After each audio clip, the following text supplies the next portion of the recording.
Hello and welcome to the Braille Scale YouTube channel. My name's Chris. Thank you very much to my original subscribers that followed me over from Instagram. I really appreciate it, guys.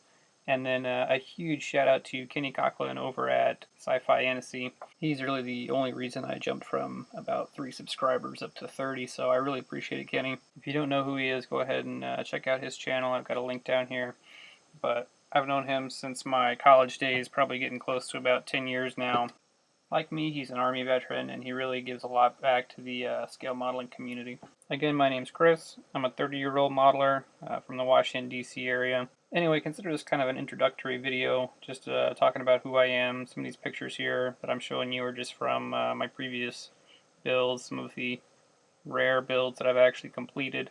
I did 5 years with the active duty Army, and then got out, went over to the National Guard. Been doing that for the last 3 years, and I'll joke around and say that it's really just for the reference pictures. I've been into scale modeling forever, though. My first kit that I can really remember putting together was with my dad way back in the early 90s. It was some kind of ship, probably a Golden Hind or Cutty Sark or something like that. Cheap little plastic thing. All my early modeling memories are with my dad. But his real passion's been model trains, so he's everywhere he's gone since I've been around. At least he's had a train table in the basement. At some point along the way, my youngest brother got involved with the hobby too, and then with the benefit of his natural talent and then learning from all my mistakes along the way, quickly surpassed me in his skill set. So he's a far better modeler than I am now. Some of the pictures that are cycling through the background are going to show some of his 1/100 scale German vehicles, American vehicles, things like that were at the latest IPMS show in Fairfax, Virginia. This one here is one of my personal favorite Braille scale, 1/72 scale vehicles. It's a Puma from, I believe, Hasegua.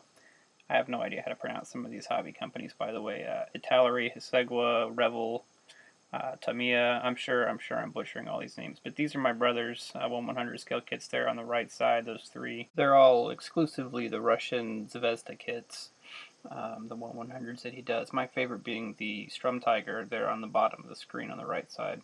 And he takes it one step farther. You can see the photo there of the actual Strum Tiger. And if you look at the camouflage pattern that he hand painted, it's, I mean, especially for 1/100 scale, it's almost identical. It's really incredible. The amount of free time that he has on his hands is really what it is. Just giving him a hard time, obviously, but I have seen him really just super detail a 1/48 scale Tamiya Stug with like 15 different photo etch set kits, Zimmerit, all this kind of stuff, and it looks more detailed than some of the 135 kits that I put out. Here's one of my own attempts at something about 1/100 scale. My wife actually got me this kit. It's from the Aliens movie, which is definitely my favorite of the Alien series, and it's one of her favorite series as well. But considering the fact that she got it for me, I think we were still dating at the time, and just really from an early time point in our relationship showed that she was very supportive of my hobby, which I appreciated. I know that's always the joke on the internet forums that people have to pretend that they haven't bought a kit in the last 15 years and hide stuff from their wives. But no, she's critiqued this YouTube channel. She's told me that I should do something like this and make this introductory video. So she's really supportive of my hobbies and what I do. This is my first really decent 1/72 scale diorama, vignette, whatever you want to call it. I've done some other ones in the past, and I'll get some pictures of those up here eventually. But this, I think, really I turned a corner putting this one together, and it's still got a lot of things I'd improve if I were going to do it today. Mainly just the layout. I don't think it's balanced very well. But maybe that's one of those questions. Why when everyone else typically is modeling in 1/35 scale for the most part when it comes to armor, why Braille scale, why 1/72 scale? And it's really not a straight answer. I think it's more a culmination of a lot of different things that happened. I mean, you can go way back to my younger days after putting a couple plastic kits together with my dad. Really the thing I was into when I was a kid was the Lego sets.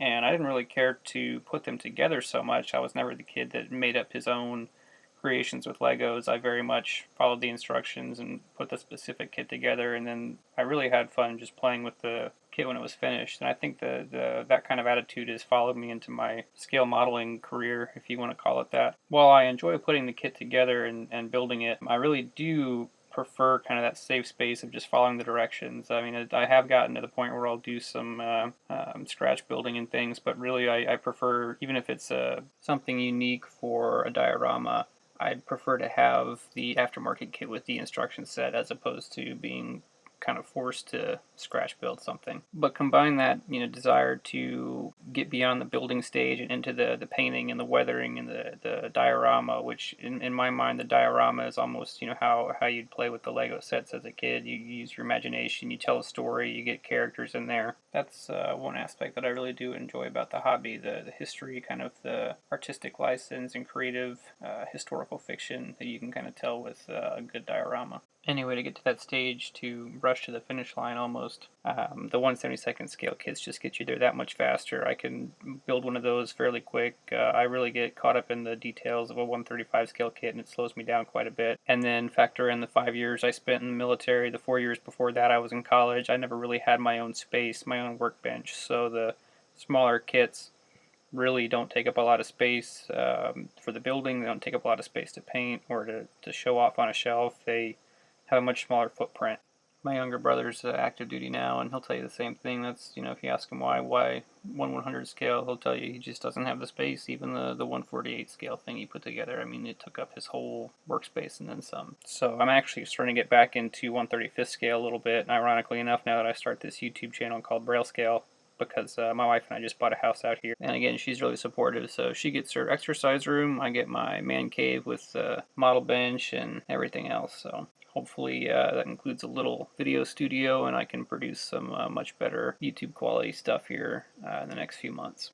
But thanks again, Kenny. I really appreciate the shout out. And if you guys like the pictures and stuff here, go ahead and check out my Instagram page. Most of these pictures are on that Instagram page. Last picture I got here is just a teaser for the how-to video. You can see that I've already gone ahead and gotten a good bit of paint on this guy. And I think for the most part, the DIY rips and tears in the clothing turned out pretty well. I'll continue to add some weathering and things like that to it in the form of dirt, mud, splatter, snow, things like that. So anyway, that's a little bit about me. If you made it this far, I really appreciate it. Go ahead and leave me a comment. Let me know what you liked or didn't like about this video, and especially let me know what kind of videos you guys would like to see in the future. Until next time, this is Chris with Braille Scale.